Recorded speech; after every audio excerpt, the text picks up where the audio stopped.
எல்லாருக்கும் வணக்கம்.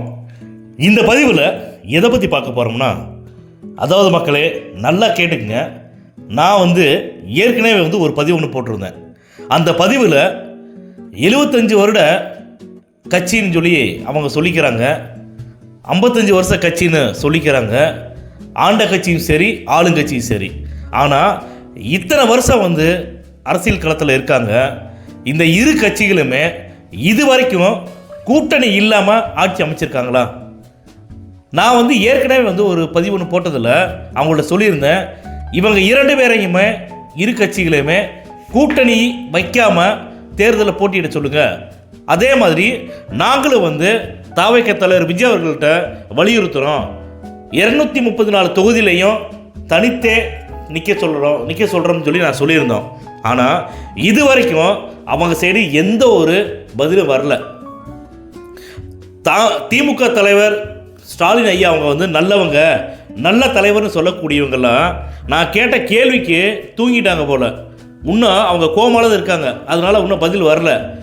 நான் கேட்ட மாதிரி, நான் சொன்ன மாதிரி உங்கள் கட்சிகளை தயவு செஞ்சு சொல்கிறேன், திமுகவோட ஆதரவாளர்களாக இருக்கட்டும், அதிமுகவோட ஆதரவாளர்களாக இருக்கட்டும், யாருமே காங்கிரஸோடையும் கூட்டணி வைக்காதீங்க, பிஜேபியோட வைக்காதீங்க, எந்த ஒரு கட்சியோட வைக்காதீங்க.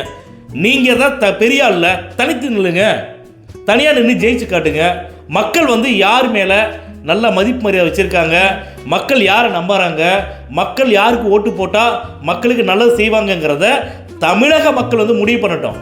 சும்மா மேடைக்கு மேடை போட்டுக்கிட்டு, பெரிய மேடை போட்டுக்கிட்டு எல்லாத்துட்டையும் நாங்கள் பெரிய கட்சி, எங்களை எந்த கொம்பனாலும் திமுக வீழ்த்த முடியாதுன்னு சொல்லி பேசுறது, அதிமுக அவங்க ஒரு சைடு பேசிட்டு இருக்கிறது, உங்கள் எல்லாத்துக்குமே தைரியம்னு ஒன்று இருந்தால் 2026 தேர்தலில் நீங்கள் தனித்து நில்லுங்க. அதுக்கப்புறமா யார் பெரிய ஆள், எந்த கட்சி தலைவரை மக்கள் தேர்ந்தெடுக்கிறாங்க அப்படிங்கிறத பார்த்துக்கலாம். அப்புறம் மக்களே, எனக்கு ஒருத்தர் ஃபோன் பண்ணாங்க, என்னங்க நாம் தமிழர் கட்சி தலைவர் சீமான் அவரை, எங்கள் அண்ணனை நீங்கள் இது மாதிரிலாம் பேசுகிறீங்க, அல்லக்கைன்னு பேசுகிறீங்க அப்படின்னு சொல்லிலாம் என்னை ஃபோன் பண்ணி கேட்டாங்க. நான் என்ன சொன்னேன்னா, நானாவது அல்லக்கைன்னு தான் சொன்னேன், மற்றவங்க எல்லாமே பயங்கரமாக சோசியல் மீடியாவில் கழுவி ஊற்றிட்டு இருக்கிறாங்க உங்கள் அண்ணனை. அதே மாதிரி உங்கள் தலைவர் அதாவது நாம் தமிழர் கட்சி சீமான் அவர்களை வேற எந்த அரசியல் கட்சி தலைவர்கள் யாரையும் சரி மரியாதை இல்லாமல் பேச வேணாம். ஃபர்ஸ்ட் அவரை மற்றவங்களுக்கு மரியாதை கொடுக்க சொல்லுங்க, அதுக்கப்புறமா நீங்கள் எங்களை ஃபோன் பண்ணி கேளுங்க. அதனால் உங்கள் தலைவருக்கு ஃபஸ்ட்டு ஃபோன் பண்ணி சொல்லுங்க அப்படின்னு சொல்லி சொன்ன உடனே மக்களே அவர் ஃபோனை கட் பண்ணிட்டாரு.